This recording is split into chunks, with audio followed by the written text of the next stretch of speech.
అది ఎండాకాలం మే 2015. ఏం పంపినావు నువ్వు కాచాయనికి? రే కిషోర్, తెలవకుండా మాట్లాడక అర్థమవుతుందా? ఏందిరా తెలవకుండా మాట్లాడేది నీ రేయ్, రేయ్, ఆగు.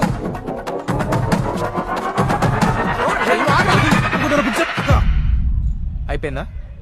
నన్నేమన్నావు మొత్తం మీ అమ్మకే.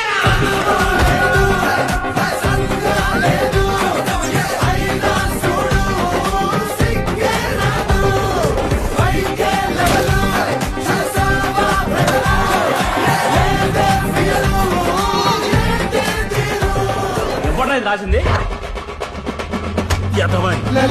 ఎంసెట్ ఎగ్జామ్ పెట్టుకొని ఎవడైనా ఇలా పాటలు పాడతారా?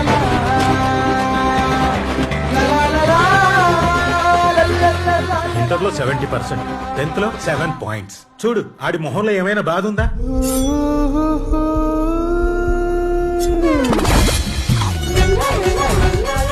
ఐ మకిల్ పవర్ ఆఫ్ జువా.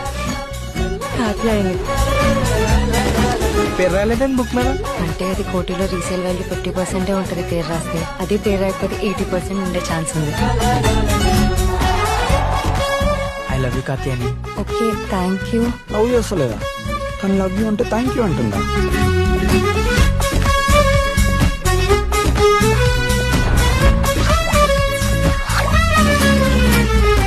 ప్రతి మిడిల్ క్లాస్ ఫ్యామిలీలో ఇద్దరిని ఎందుకంటారో తెలుసా? ఈ సొసైటీ పెట్టే ప్రెషర్ ఒకటి పోయినా ఇంకోటి ఉంటాడని.